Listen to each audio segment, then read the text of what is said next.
Do you have a reading goal this year? Like, kind of having to be more choosy because we're gonna read less this year. It is really good to get clear on like, what is it that you want from your reading? And that's what I'm trying to find you in books. Some of the things I'm most excited about on my physical TBR are... We're Kristen and Mads, sisters who love a good story. The only thing better than experiencing a good story is talking about it. We're here for the unfiltered, unhinged conversations with fellow story lovers and storytellers. And the occasional rant or rave about the shit that rips our hearts out and puts us back together again. The stuff that makes us laugh till we pee our pants. And the ones that teach us what it is to be human. Welcome to the sisterhood. I'm so excited. Guys, look at what we're holding. Look at what's on our heads. We have leveled up in the sound equipment department. Thank you, Cal Newport from Slow Productivity book, telling us that we should have the right equipment to do great work. But also shout out to Tutor Ramble because they literally sent us their equipment list so we would know the correct things to buy. Merci! So, welcome to today's episode where we are going to go over our priority TBR for 2025. But we have lots of thoughts on TBR building in general and thoughts about going into 2025. So, we have a lot to share. Oh my gosh. And I'm worried this is going to be so unhinged because my TBR is like my brain. It's just in shambles. It's fine. It's just crazy. We do have to get organized at some point, so why not now? Yeah, you know what? We'll just start doing all of our processing and organizing with you guys here on the podcast. We are currently drinking Waterloos in Summer Berry, and we got a really exciting package that we're going to be snacking on. Percy Pigs from England. One of our followers and one of our Patreon family members said, "Dear Chris and Mads, here's a little festive treat from England to say thank you for all the content you guys put on socials and Patreon. You've made my reading experience so much better this year. Lots of love, proud MF family member, Beth G." Beth, this is the best gift ever. I'm obsessed with Percy ever since we went to Ireland, and these are the naughty and nice piglets. Let me get one of those.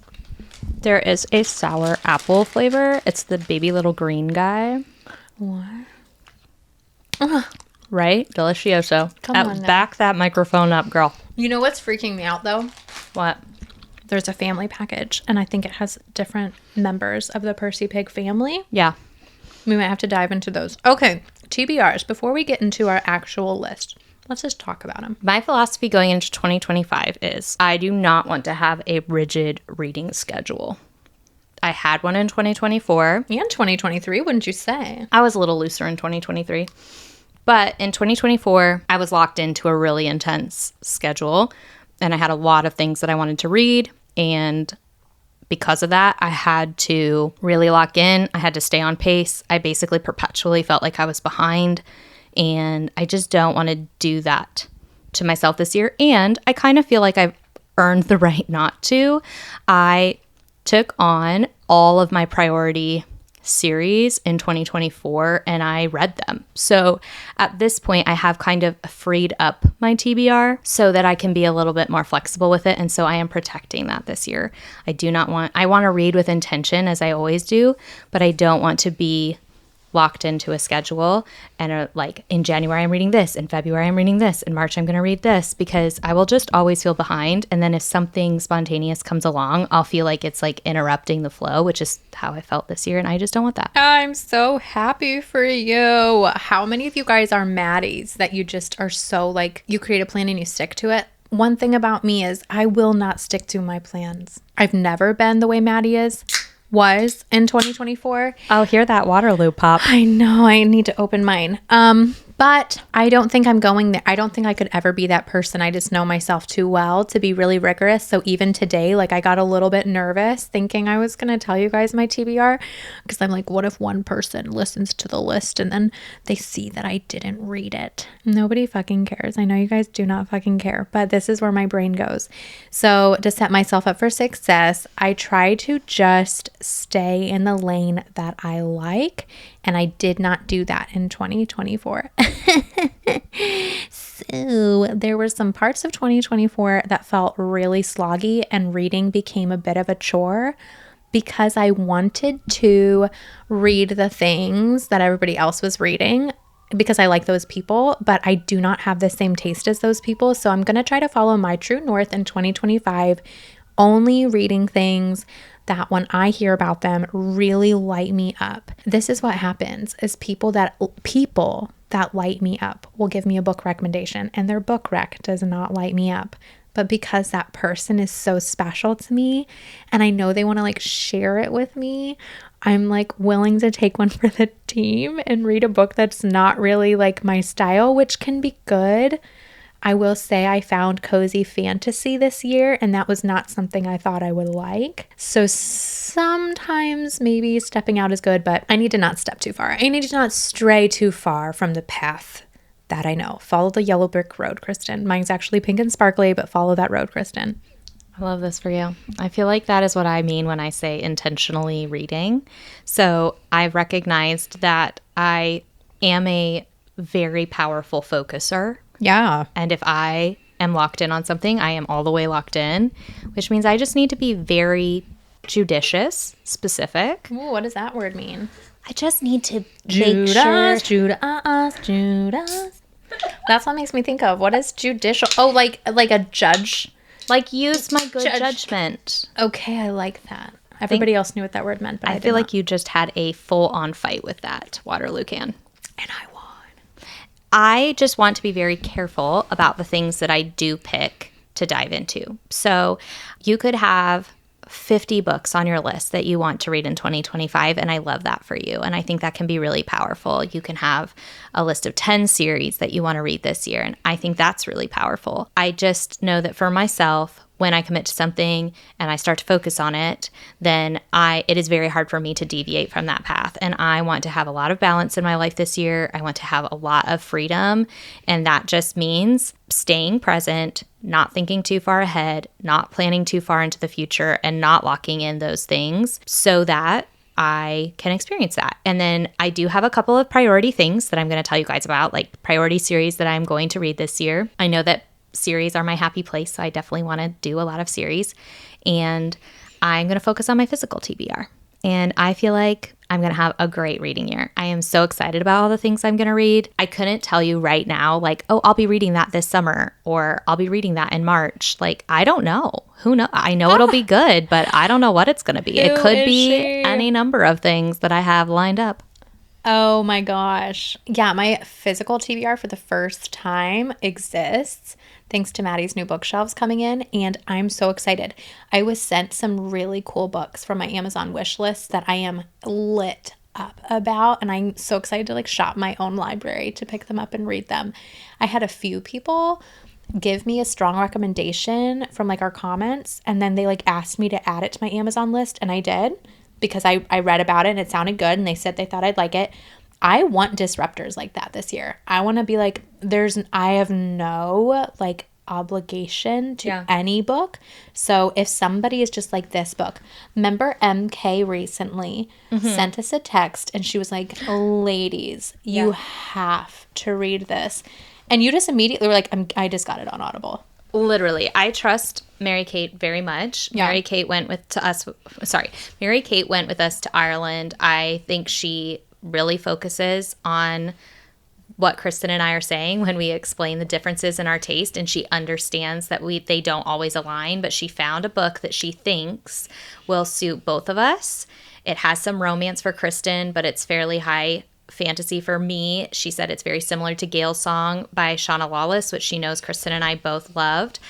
And it's by Signe Pike, The Lost Queen by Signe Pike. Yeah. And we are very excited about that. So I agree. I am open to TBR disruptors. I just want to be very selective with the ones that we say yes to, because as you know, like we are getting recommendations 24/7. Yeah, every single video that we have, which we love this. Like it's actually like the biggest gift in our life. But nobody can read at the speed at which we are getting recs. So if you ever have recommended a book to us and you're like, ladies, why the fuck haven't you read my rec? Just know like we really appreciate it. And if we looked into it and it did seem interesting, it is on our list. But the list is long. Okay. Indeed. Okay, let's actually start off. I see you got your notebook out, so we're ready to go. We do have like microphone holders in the mail. They're kind of heavy, but someday we're going to be hands-free like this, right, Maddie? Yes, our arms are just on back order. So right now our real arms are working. Yeah, it's fine. I don't really mind mine, but yours does seem to me like... I don't know why mine was partying a little awkward there. This is 1,000. But I don't have to use my finger to hold mine up. I think these things on the side can tighten it. Guys, are we learning together? Look at you go, girl. Okay, this is so much better. Thank you for saving my hand. I was starting to twitch. There's something you guys should know about Kristen. Kristen doesn't like to inconvenience people. She also doesn't like to look stupid. None of us do. And there are times where my sister will be suffering so needlessly for no reason because she just like doesn't want to speak up and be like, I'm hearing echoes. I am seeing double. My arm is about to fall off holding up this fucking microphone. I'm just like, just speak up. Maddie, this is very personal. I feel like in 2025, it's your year to complain more. Okay, yeah. Fuck, my arm was so tired. I was really hating that. Well, I'm so glad that your finger is still holding it up. Well, it's kind of a vibe. Hold on. I just feel like this is too small of a nub. Okay, I just want to make sure Is this podcast episode just us complaining about our equipment? No, I'm obsessed with our new equipment. I love these headphones. We had to get new ones because the original ones I ordered would have made us look like alien heads. Which I'm not mad about. Ice Planet Barbarians is on is it TBR, and it's aliens. Okay, let's Planet talk Barbarians. I'm here for it. What's on your priority TBR? So, the very first thing that I have on my list, and these are not really in any particular order, but the Wolf Den Trilogy by Elodie Harper was sold really hard to me by the brothers Gwen and by Maddie. I know you are going to like this. And I like that it's a trilogy, and I am really actually staying away, I think. Other than Zodiac Academy, I'm trying to stay away from series that are going to take so much time because I think even if it's really good, I can just get a little bit like jealous of all the books that I'm not reading. So a trilogy is like a perfect size, and it does really seem like it's going to give me like historic. It's going to give me powerful characters. It's going to give me kind of like the richness of the fiction that I like kind of a character study, I think is how you sent it to me. But I don't think it's going to be so heavy that I'm going to feel emotionally like I can't handle it. I think I want to stay away from too much heavy emotion, just because I like to read a little bit lighter. I love this for you. Would you say that that's... The Wolf Den is intense thematically. The Wolf Den is about a woman who begins the story in a brothel in Pompeii. So picture ancient Rome, the old world, and she is a prostitute. So the content does get heavy. I mean, yes, but I knew that, and I feel like it's not like children. No, and it is not gratuitous rape. Yes, which is what I would like to stay away from. But I liked Hustlers, guys. I love a redemption arc for women in sex work. Yeah, personally. It's a really fun story because the main character is so strategic and cunning, and that is what she is focused on. She is very into using that skill she has to figure out how she can kind of game the world she's a part of. But I mean, it's very fun because it is a redemption arc, but it's also at times a villain arc. I mean, Is it cautionary? Like a cautionary I wouldn't tale? say it's cautionary, but I do think that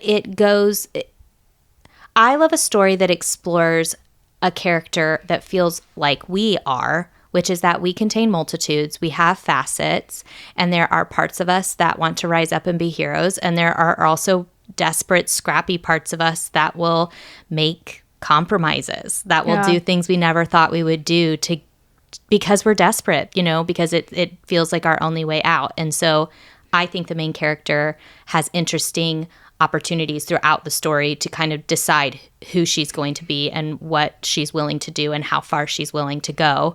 And that makes her a really interesting character to me. You can't always predict what she will do, but you do always empathize with her. Is there a found family between all the girls in the brothels, or is it really more like an independent hero? Oh, there's definitely great side character work. Okay. There's wonderful other characters. Yeah. Ooh, yes. I'm very excited about the Wolf Den. And I don't think that it's something that I'm going to like force right away. I have some other things that I'm reading, but I'm really excited to actually just do all 3 of those back to back. I won't be taking any breaks. It'll just like be my month's series. I love that. I am going to do The Wheel of Time by Robert Jordan. And I wasn't sure I would commit to all 14 books, but I am on book 4 now, and I feel like I understand the pacing of the story. I understand how it goes, and I'm excited for it. It's very similar to me. I was thinking about, like, does this feel more like Lord of the Rings, or what does this feel like? Yeah. And actually, the way that the books are formatted actually feels more like a Harry Potter. You know, in Harry Potter, how every single book kind of has its own mini plot and its own rising action, its own conclusion. Yes. That is how the Wheel of Time books feel, where every single book kind of has its own little mini arc. I love that. And it's building towards a bigger arc. There's kind of like the central tension similar to Voldemort. There's a Dark Lord in Wheel of Time, and we are trying to defeat him. But he has like minions, or he has like some kind of avatar for the Dark Lord in every book so far. And then there are his servants, and you don't really know who his servants are and who can you trust. And so that's really fun. There are parts of the story that feel old school to me, or like aren't my favorite, but I'm enjoying it. So that is my big, I would say, priority for at least the first quarter of 2025, is to just really enjoy this story, be very immersed in it. I'm not doing multiple series at a time. I'm just really focusing on Wheel of Time. I've taken a break from Realm of the Elderlings.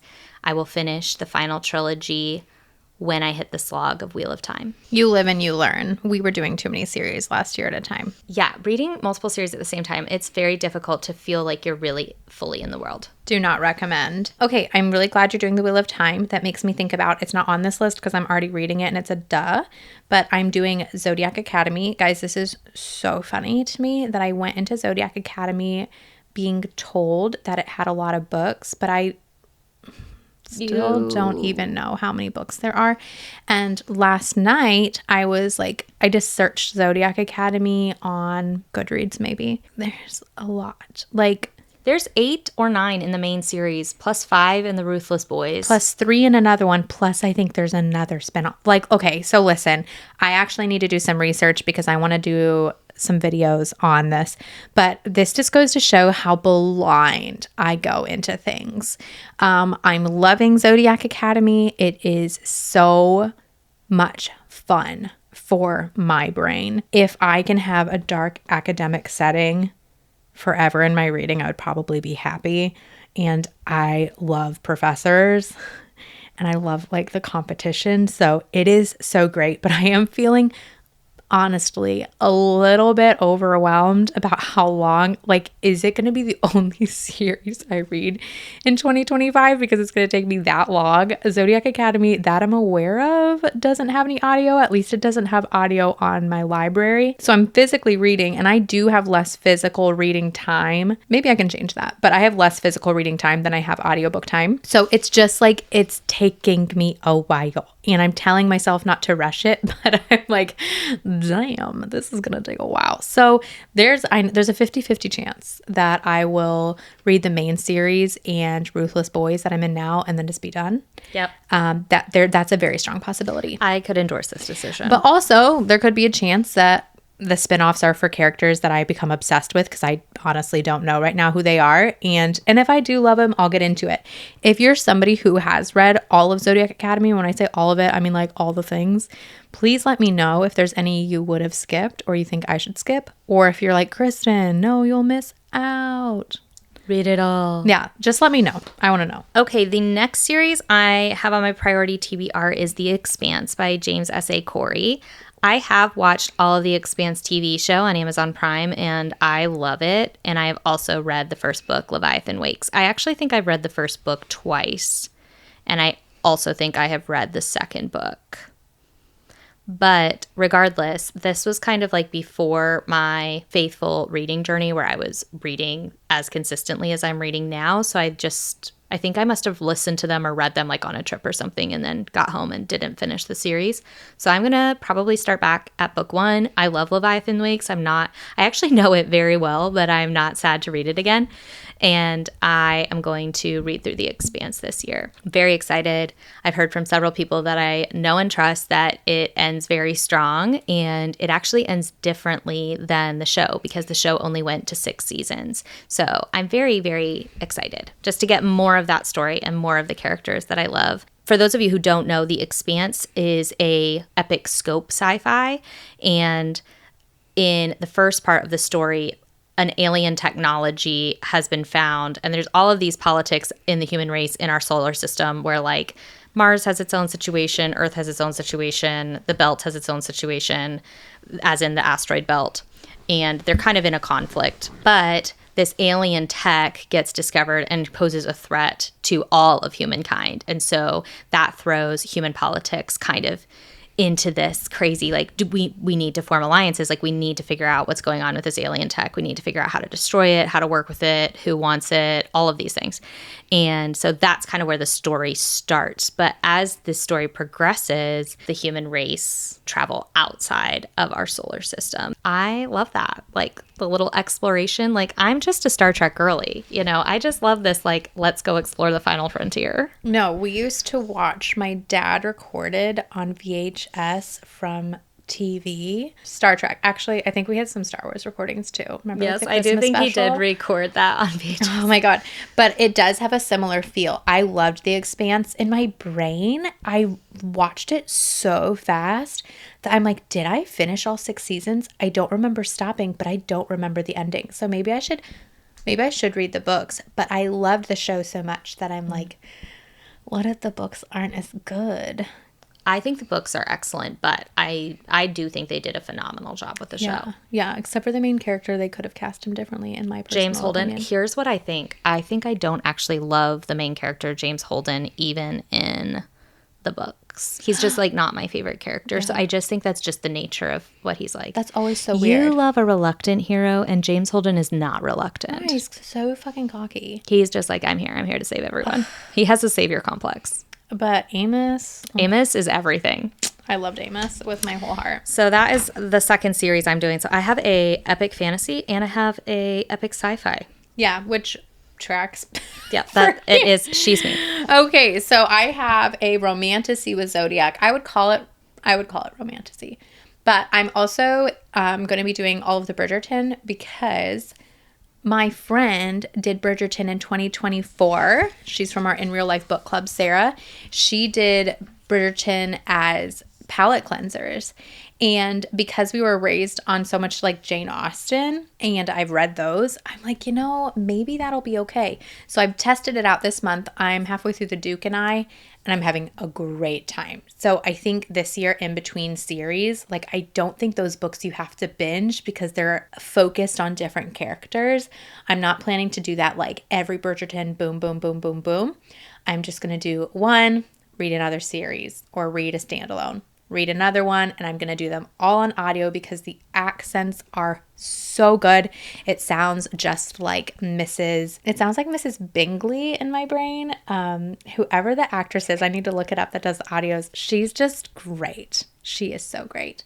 So Bridgerton, as you guys know, is like an era romance. It's like the drama of the 1800s. Yet again, Kristen's like, I'm just going to read this short series. It's 8 books. She just found out it's 8 books, you guys. But they're not hard because let's talk about world building in Bridgerton. Okay. Right. It's just like Regency era. So just to clarify a little bit what I said in the beginning, what I'm looking for this year is I think that characters are actually the most important part of every single book for me. So when it gets too heavy in some of the other areas, I like character and I like plot.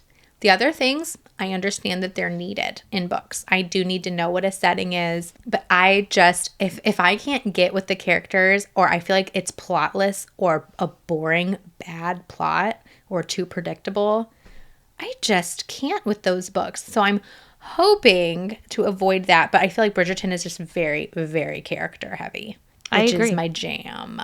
I'm going to do A Song of Ice and Fire, I hope. The 5 books that are out.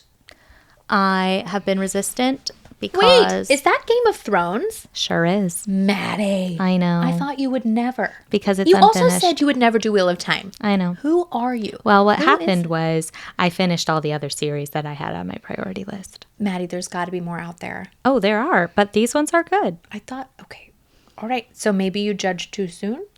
I think I looked at the Wheel of Time and I knew it was old man fantasy, and I knew that some of the characters were a little bit annoying and that not all of the books were like bangers in a 14-book series.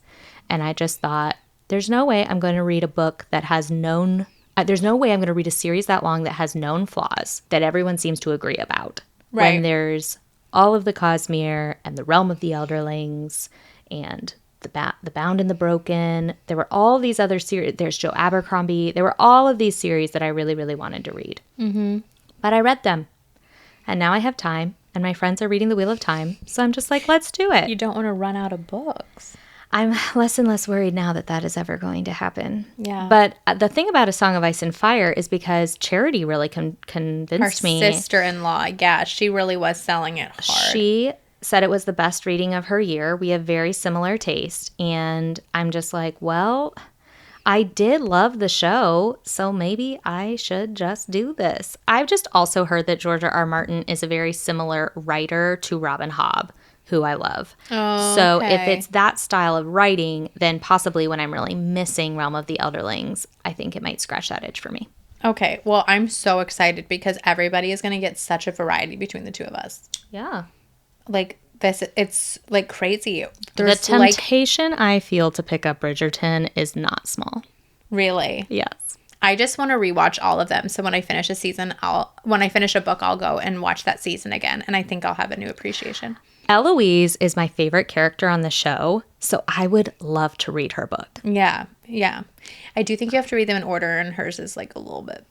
Right. That's It's part in of there. my temptation, But they're though. not long. They're not hard. And to be frank, I mean, I love Penelope Featherington, and I love the actress who plays her. Oh, my God, me too. I love her. She is lovely. And Nicola, right? Nicola Maddie, Coughlan, I think. I only know people by their names Well, in the shows and movies. I was so excited for her and Colin's season, and it let me down a little bit. So I didn't even finish it. After they banged, I said, well, You didn't miss anything. my book was just more exciting. So that's what I'm hoping, that the books will Yes, actually make me that's like... what I'm saying. Yeah, because I know it's a vibe. But let's talk about cozy fantasy. So some of the cozy fantasies that have been wrecked to me are The Spell Shop by Sarah Beth Durst. Can't spell treason without T. And then The House in the Cerulean Sea. Cerulean Sea? I think it's By- Cerulean. Cerulean. So it's with an S, even though it's spelled with a C. Yeah. And this is by T.J. Clune.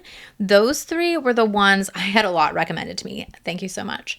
But these are the three that looked the most interesting and were recommended the most. So I think cozy fantasy, these are all standalones, which is something I'm wanting to do a lot more of this year. So I'll keep you guys posted on them. I really don't know a lot about them off the top of my head, but I did actually read the descriptions before I work. added them to my TBR, which is a new year resolution for me. That's just a whole new world for you. Yeah, but I'm so excited for cozy fantasy because it's very comforting for me, and it's like lower stakes, so like I won't get so emotionally invested. The only emotions you feel normally are like homey and like sweet and tender. They're books that I feel like you could pretty much read to like a young child, so it feels like reading something our dad would have read to us. So I am really excited. Hopefully I can hone my taste, and then after I finish those three, you guys can help me add some more cozies. The last one that I have written down, like I said, I'm going very easy this year. So I I've have got so many. Wheel of Time, The Expanse, A Song of Ice and Fire, and then I have the Licanius Trilogy, which is by James Islington, the same author of The Will of the Many. And I have his new release, The Strength of the Few, which is the sequel to The Will of the Many, on my anticipated list because I do think that's coming out this year. Do not get me too excited. You know what I also heard was people keep telling me to read When the Moon Hatched by Sarah Parker, I think it is. Yeah. Mm-hmm. And that second book is supposed to come out this fall. So I think I'm going to wait. Sarah told me she liked it and that I would probably really like it, but that It's a cliffhanger that's going to make you so mad. And if you don't want to have to reread. Yes. How do you guys feel about this? I'm realizing that I do not like reading an unfinished series if I don't have a release date for the next book, because it starts feeling like I'm going to have to reread it to remember, because we've got so many worlds, fantasy worlds developed in our brains, and my brain just can't remember everything. Yeah. So I'm thinking like, even for Fourth Wing and Iron Flame, and now we have Onyx Storm coming out. Onyx Storm? I'm going to have to watch a summary. I'm not even joking you. Really? Yes, because they just don't stick with me. Oh. I'm like, dragons, wars. Oh, I feel like I don't feel like that story was very complicated, so I feel like I like remember it. I could probably just rewatch our little recap Exactly. drama. Exactly. Just watch your own recap. I have 2 other books I am excited about that are coming out in 2025. One of them I already have an arc of, which is Gifted and Talented by Olivie Blake. Very excited for that one. And The Knight and the Moth by Rachel Gillig, because I did just love the Shepherd King duology so much. Yeah, I want to read more of her work. Yeah, I'm excited she's giving us another one. Woo! Okay, well, I'm also excited for those. Let's stay in the Olivie Blake lane. Ooh. I'm going to read one for my enemy, which I feel really weird that I have not read this yet, but I also just kind of like sprinkling Olivie in. Oh, yes. I read Januaries. I read Masters of Death last year, Alone with You in the Ether. And I feel like every time I read her, I enjoy it, and it's not like anything else I'm picking up. I don't really have any other authors that I could say are comparable to her, and there's something about it. She has a gift. She does, and I feel like since we talked to her, I feel like she's kind of a mashup of you and I, in the sense that she does love, and she likes to write about relationships. Yeah. And she's funny. Yeah, she actually is really funny. Yeah. Well, I'm excited to do Clockwork Angel by Cassandra Clare. This is a YA series that Maddie had a lot of fun doing on audio, and I probably should have listened to it right away, but I just had other things going. But the guy who plays Chuck Bass in Gossip Girl does the audio for book 2, so I'm definitely listening at least to book 2. But from the way Maddie described it, I mean, is it going to be like as romantic as Belladonna? It's more romantic. Yeah. So it's like romantic, but what's weird is like I kind of love a YA romance. This is tea. I like YA romance pretty much more than like adult. Like smut's fine and like the vulgar verbiage is fine, but I'm almost like, could we make it YA, because it's so much more like subtle, which makes it almost more like a smolder. And it's not like always a fade to black. But I just think sometimes people lean on the smuttiness instead of having good quality, and YA can't lean on that. So they make like quality romance. All I will say about the Infernal Devices trilogy is I feel like the Twilight girlies, like I feel like Edward and whatever the F is, Jacob. I feel like Edward and Jacob She's obviously Team Edward. Walked so that Infernal Devices could run. It is the best love triangle I could ever even conceive of. I'm so excited. So good. Well, there was a love triangle in Hunger Games, which I also am obsessed with. That one can't hold a candle. Okay, I am so excited. I'm like, do I move it up? I move it up? I do need to find my next like self-growth book, because I'm just going to have those going. Yes, I was going to talk about that and I forgot to write that down because you and I talked about this. I feel like I get all of my self-help recs from you, and I do want to have like consistently some nonfiction personal growth, or like even like personal learning books going this year. And I have no specific ones on my list, so you need to hand me down your recs. I mean, I kind of want to read the one that Diary of a CEO just interviewed her. Dopamine Nation. Dopamine Nation sounds great. Yes. I would like to read some chapters on people who are addicted to habits. I think it would be pretty brilliant. But I also I've never read her books, and I just liked her interviewing, and sometimes people interview and their books are different, I guess, like their tone of voice. So I'm not sure if it'll be my style, but I do think I'm going to try it. I also was told The Untethered Soul I would like, and that sounds so familiar. Did you read that? I have seen that book. It has a horse on the front. Yes. Okay, it's giving Black Beauty. Yes. So I might try that one, but honestly, I would take you guys as Rex, except for I don't like whiny or like victim books. I'm not about that at all. I also don't love girl power books. Yeah, me either. And I'm like literally so powerful. Yeah, I feel really empowered already. I don't need a girl power I'm super empowered. book. Yeah, and like no victimhood, please. I actually think I prefer business growth books to personal, because I always feel like it has personal growth implications. But because what you do in your business, you know what? The world is a mirror. So what's going on in your real life, what's going on in your personal life, what's going on in your work life. All connected. All connected. Okay, I'm really excited about this. I do want to read Quicksilver. I do want to read Flawless, the Elsie Silver books. Mostly because people, instead of just saying like, I think you would like this, people literally like shout it from their rooftops for me to read these. They download them on my Kindle. They like, I feel very peer pressured, but I'm like, if they feel this strongly, perhaps they just know me. So I do think that Quicksilver is going to be, I'm guessing, a very like graphic romance. And I already have Zodiac, so I don't want to go too heavy into that. Like, I don't just want to read smut in 2025. Not that there's anything wrong with people who do want to do that. Like, I will not yuck your yum. But I'm very interested in reading some great, like, character studies this year. And I think love is a part of life. So I like when that's, like, in a character's growth. Yeah. It's an interesting order to try to get a book that has a very well written and fleshed out romance. I wish you could just read parts of Realm of the Elderlings, Kristen. Maddie, I just don't know about her. About Robin Hobb? I don't know. I think that she is, yes, like Olivie Blake is your soulmate, but I'm like, well, I was just thinking because you want a good romantic setup, but you don't need all the spice, but you do need it to be like adult, and you do need the characters to be mature, and you do need them to be overcoming something. And I'm just like, God, in Live Ship Traders, there is an amazing romance. And in Rainwild Chronicles, there's this like maybe I'll just forbidden read romance that's just like, it's so good.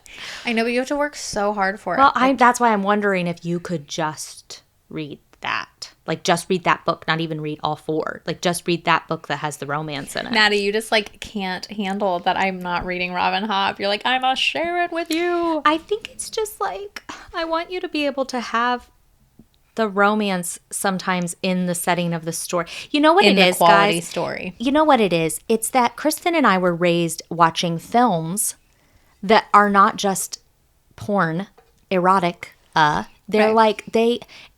I don't know. Ever Pirates After. of the Caribbean has a great romance in it. And you're like experiencing the romantic tension every single time those two characters are on screen together, even if the scene is not romantic. I know. Because he's like chasing her and he's like going to rescue her. And I don't know, like I would never call Pirates of the Caribbean a romance, but it has a great romantic thread throughout the whole thing. Or I don't know, like even Star Wars, like Leia and Han, like you feel this tension between them the whole time. And Star Wars is not a romance, but like you have it in there, and but it's good in there. Yes, and it's central. Like it is a huge part of those characters, and that's what I'm trying to find you in books. But it feels like it's either fantasy with literally no fucking romance, or sci-fi, or it's romantasy where it's like, is there but it's too much of the plot of that? Yeah, is there any part of this story that's not predictable? No. Yeah, no. I mean, I've read some that weren't super predictable, but I don't know, guys. I don't know how we got off on this tangent, but I think as we're building a TBR, it is really good to get clear on like, what is it that you want from your reading? What are the emotions you want to feel when you read?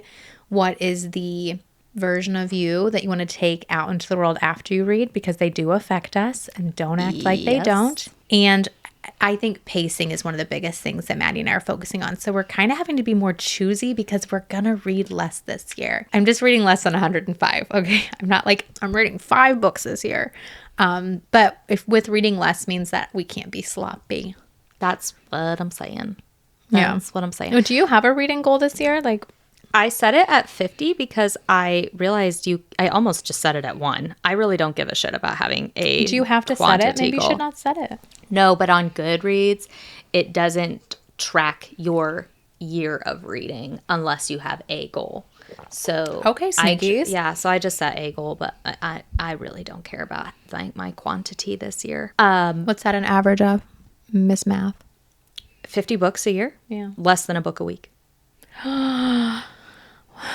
No, it doesn't mean anything. Okay. It doesn't mean anything. Yeah. I could talk to you a little bit about what is on my physical TBR that I'm excited about. Well, some of these are on my physical TBR. The Frozen River by Ariel Lawhorn. Her Majesty's Royal Coven. Oh, yeah. Fairy Tale by Stephen King. The Crooked Kingdom duology by Olivie Blake. I'm very excited for you to read that. That does have some fun romantic tension in it. Yeah. No, I'm Where the Dark Stands Still, Piranesi, which you read. Oh, Piranesi, yes. Yeah. Anathema. Oh, I am excited about that one. By Carrie Lake. Guys, we are stoked about this Anathema book because it's supposed to be like a spicy romantasy, but it's gothic vibes. Oh, it's all we want. Heard some amazing things. Yeah, it was Bronte. I think Bronte loved it. Sloane loved it. Gosh, they like a lot of the same stuff. They have very similar taste, yes. Wow. It's always helpful. You can like cross-reference things between them. Yeah, so those are all the ones that are on my list. I feel like it could keep me busy. In your little reading journal I got reading you. Journal. I love it. I think some of the things I'm most excited about on my physical TBR are the Michael J. Sullivan books I'm excited to tap into. And I have some literary fiction. Like Pachinko. Everyone has recommended Pachinko to us. I have that book just sitting on my shelf waiting for a juicy little week for me to start that at some point. Were you about to say day and you had to change it to week? Yes. The addict comes out. I'm trying not to read books in a day in 2025. I'm trying to like actually sit with them and enjoy them. You need to go to AA, but like for book readers. I do not. I'm not even kidding. I do not. Everything is fine. I've got it under control. Okay. What other physical ones are you excited about? Well, I can just look back and see. I'm excited for the Neopolitan Quartet, My Brilliant Friend by Elena Ferrante. Okay. Actually, we might read that in our Page to Screen Club if people vote for it. Oh, right, because it is also an adaptation. It has a show, yeah. Also, the Blake Crouch. Oh, I wanted to read Upgrade by Blake Crouch. Yeah, I have the Wayward Pines trilogy just waiting for me. No, and his books are so fast paced. They're so fun. Those are like a weekend read. Oh, yeah. Like you just can't make them them a week. They're perfect. Well, guys, we would love to hear what's on your priority TBR for 2025. And if there's series, standalones, if you've got a lot on your physical TBR, if you're just like looking for recs, if you're out there hunting down the recs, we've definitely had seasons like that where we're just like, give me everything. But I think at this point, we both have very full TBRs and we're very happy. I basically have to close my eyes. I'm like, stop telling me. Don't tell me anything new. Yes. And let us know what you guys are looking forward to. And if you are enjoying the podcast and you are listening to it in a place where you can rate it, the rates and reviews really help us, and we would be forever grateful if you guys would do that for us. Yeah, I think that's all. I think we need to sign off. I'm actually really excited to go read. Let's go do it. Hope you guys are reading something great today. We'll talk to you next week. Bye, guys. Bye.